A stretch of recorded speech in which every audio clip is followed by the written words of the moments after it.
Sahabat Ragam, selain tempat wisata, Indonesia juga menyimpan beragam kekayaan kuliner yang kaya akan cita rasa. Beragam hasil alam Indonesia menyediakan hasil pangan yang bisa diolah menjadi makanan dan minuman yang menyegarkan. Minuman menyegarkan ini nikmat disantap saat musim panas yang berlangsung dari bulan April hingga Oktober mendatang. Minuman tradisional dan menyegarkan ini nggak kalah menyegarkannya dibanding dengan es-es ala luar negeri yang sekarang lagi beken. Sekarang kita intip yuk aneka es tradisional yang masih dapat kita nikmati.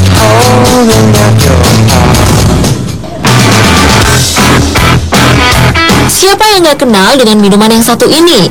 Es yang menyegarkan ini sudah dikenal masyarakat luas dan dicintai banyak orang. Ya, inilah es dawet. Es dawet merupakan minuman segar yang merupakan asli olahan kuliner Indonesia. Dawet sendiri di beberapa daerah disebut cendol. Dawet merupakan jenis minuman yang biasanya disajikan dalam bentuk minuman bersantan dan ditambahkan gula merah. Jenis minuman ini sangat khas rasanya karena kadang ditambahkan dengan potongan buah nangka. Dawet biasanya terbuat dari bahan dasar tepung sagu ataupun tepung beras yang dicampur dengan air dan air pandan sebagai pewarna hijaunya. Yang perlu disiapkan adalah baskom berisi es batu dan air es untuk menampung cendolnya. Pertama, aduk semua bahan cendol dan rebus hingga mendidih. Lalu tuang panas-panas ke dalam cetakan cendol dan tekan-tekan hingga cendol jatuh ke dalam wadah yang telah berisi es. Letakkan cendol atau dawet di dalam gelas, lalu beri bahan pelengkap lainnya yang terdiri dari sirup gula yang terbuat dari gula merah yang telah dicairkan, irisan nangka, dan santan. Sajikan dingin agar lebih nikmat ya sahabat Ragam. Selain cendol berwarna hijau, di kawasan Jawa Tengah ada cendol yang berwarna hitam. Warna hitam pada cendol didapat dari air abu merang atau batang padi. Soal rasa, cendol hijau atau hitam tetap sama. Bagaimana sahabat Ragam? Apakah sudah mencoba kedua jenis cendol ini?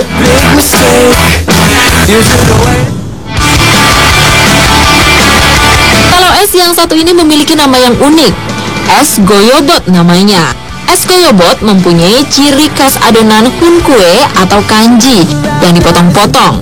Rasanya yang kenyal dan gurih saat berpadu dengan alpukat dan kelapa muda menjadikan es goyobot semakin enak saja.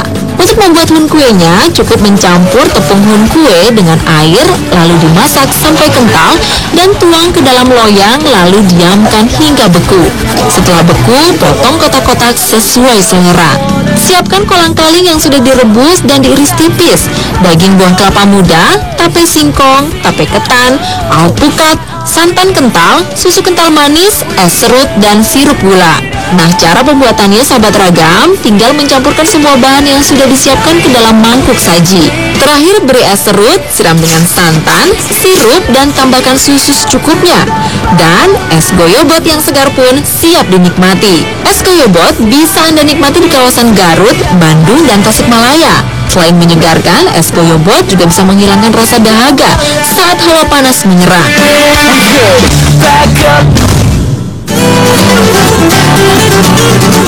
Kalau es tradisional yang satu ini memiliki nama yang seunik cara pembuatannya. Es goyang merupakan salah satu kuliner masa lampau yang istimewa. Keistimewaan es goyang tak hanya pada cita rasa yang menggoyang lidah, namun juga proses pembuatannya. Sebagai salah satu ragam dari makanan tradisional, es goyang ini dibuat dengan cara yang cukup unik. Sesuai dengan namanya, es ini dibuat dengan cara digoyang-goyang. Es krim asli Indonesia ini terbuat dari berbagai campuran bahan pangan khas Indonesia, yaitu dari santan kelapa dan gula pasir. Semua bahan ini kemudian dicampur menjadi satu dan dimasak dengan cara diaduk-aduk terus agar santannya tidak pecah dan mempengaruhi rasa. Kemudian dituang ke dalam cetakan es goyang dan digoyang-goyangkan dalam gerobak berisi es batu dan garam. Proses penggoyangan juga harus diperhatikan. Apabila terlalu keras, hasil esnya pun kurang bagus. Demikian kalau terlalu pelan, esnya akan lama jadinya. Memasukkan garam pada es batu ini dimaksudkan untuk menstabilkan suhu agar adonan santan segera membeku dan menjadi es. Es goyang dapat disajikan dengan beberapa bahan tambahan seperti buah stroberi, pandan, dan coklat bubuk. Selain itu, ada juga coklat cair dan kacang untuk toppingnya. Sayangnya, kini penjual es goyang mulai sulit dijumpai di Jakarta. Padahal es goyang sempat menjadi primadona minuman yang menyegarkan pada dahulu kala.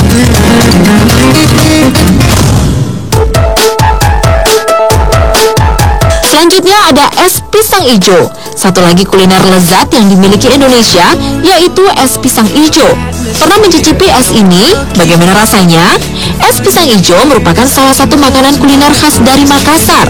Namun untuk mencicipi kelezatan es pisang ijo ini, kita tidak perlu jauh-jauh datang ke Makassar. Dalam waktu singkat, es pisang ijo memang telah menyebar ke beberapa daerah di Indonesia dan ternyata mendapat sambutan cukup baik dari masyarakat. Es pisang hijau terbuat dari pisang raja atau kepok, dibungkus dengan tepung terigu yang sudah diberi santan dan air daun pandan atau pasta pandan sebagai pewarna dan pengharum sehingga berwarna hijau. Disajikan dengan saus yang diberi es serut, kacang goreng atau sangrai yang ditumbuk kasar dan sirup. Jadi kata hijau itu bukan menunjukkan bahwa jajanan ini terbuat dari pisang hijau, tetapi dari tepung pembungkusnya yang berwarna hijau dari daun pandan. Es pisang hijau memang cukup populer di banyak daerah selain daerah asalnya Makassar. Popularitas es pisang hijau akan semakin naik. Rasanya yang segar, manis, dan mengenyangkan sangat cocok sebagai teman untuk bersantai sambil menikmati cemilan. Harga yang ditawarkan tidak terlalu mahal, masih cocok dengan budget standar di Saku. Kedai pisang hijau ini selalu penuh dengan anak-anak muda yang nongkrong dan para karyawan kantor. Untuk pelayanan cukup tanggap dan cepat, tidak membuat pelanggan menunggu lama. Es pisang hijau ini bisa dibungkus dan dibawa pulang. Dengan es serut dibungkus terpisah, sedangkan untuk pisang, santan, dan sirup digabung dalam bungkus yang lain. Wah, banyak juga ya sahabat Ragam. Bagaimana? Sudah pernah mencoba semua? Kalau memang di daerah sahabat tidak ada yang menjualnya, sahabat Ragam bisa membuatnya di rumah sendiri kok.